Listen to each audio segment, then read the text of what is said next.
पुरुषार्थ और भाग्य दोनों साथ चलते हैं। सारी दुनिया में ये अटल सत्य है कि जो व्यक्ति पुरुषार्थ या मेहनत करते हैं उन्हें उनका फल निश्चित ही मिलता है। नमस्कार दोस्तों, आपका हमारे चैनल पर स्वागत है। ऐसी वीडियो देखने के लिए बने रहे अंत तक।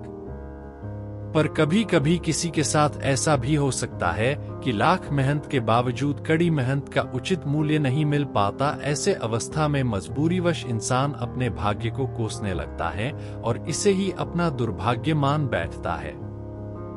पर आप एक आध्यात्मिक व्यक्ति की दृष्टि से देखेंगे तो वह भी कृष्ण की भक्ति में आस्था रखने वाले वे ना भाग्य मानते ना दुर्भाग्य, क्योंकि कृष्ण भक्त अच्छे से जानते हैं कि जीवन में जो कुछ हो रहा अच्छा ही हो रहा है, श्री कृष्ण की इच्छा से ही हो रहा है। उन्हें ये संपूर्ण विश्वास है कि उनसे बेहतर उनका हित किसमें है, ये श्री कृष्ण जानते हैं। भक्त ये भी अच्छे से जानते हैं और मानते हैं कि जीवन में दुख भी आ रहे हैं तो ये भी श्री कृष्ण की ही लीला है और श्री कृष्ण उन्हें दुखों को सहन करने और सामना करने की शक्ति भी श्री कृष्ण ही हमें देंगे। इसीलिए ये बात भी समझ लीजिए आप। श्री कृष्ण कहते हैं कि मानव जन्म इसलिए हुआ है ताकि हमारे जो जन्मों के कर्म इकट्ठा कर रखे हैं वह समाप्त हो सके और हमें इस जन्म मरण के चक्रव्यूह से मुक्ति मिल सके। हर आत्मा पवित्र और शुद्ध होकर मोक्ष मार्ग पर चल सके। इस पृथ्वी पर हर आत्मा का जन्म लेने का यही उद्देश्य है। पृथ्वी पर हर आत्मा को एक शरीर की प्राप्ति होती है और वह मनुष्य योनि में जन्म लेकर कोई ना कोई उद्देश्य की पूर्ति के लिए ही जन्म लेता है।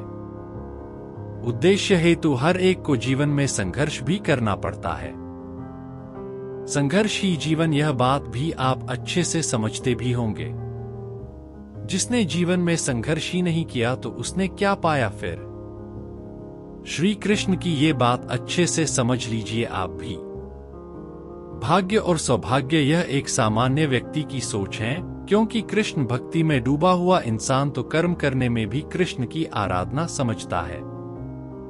भाग्यवान व्यक्ति तो अपने किए हुए अच्छे कर्म के बदले में सुख का आनंद लेता है। कृष्ण भक्त का तो श्री कृष्ण की कृपा से अपने पूर्व जन्म में किए हुए कर्मों को भी पूरा समाप्त कर और नए पवित्र कर्मों का निर्माण कर श्री कृष्ण के शरण में जाकर खुद को सुरक्षित समझता है। इसलिए श्री कृष्ण के शरणागत होना ये भी एक सौभाग्य की बात है। आप भी श्री कृष्ण के शरण में जाना चाहते हो तो ये आध्यात्मिक गूढ़ की बात समझते होंगे। कर्म क्या है?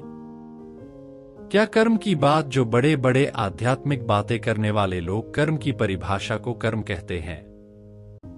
क्या आप जानते हैं कि हम दिमाग में कुछ सोचते हैं वह भी एक कर्म है? बल्कि मैं तो कहूंगा कोई भी अच्छे और बुरे कर्म की शुरुआत दिमाग से ही होती है। कोई भी अच्छे या बुरे कर्म की उपज हमारा यह दिमाग ही है। क्यों है सच ये बात? आप भी मानते हैं कि नहीं? सुनिए श्री कृष्ण भी क्या कहते हैं। श्री कृष्ण जी के सुविचार आपको सच्ची लगे और पसंद भी आई होंगी।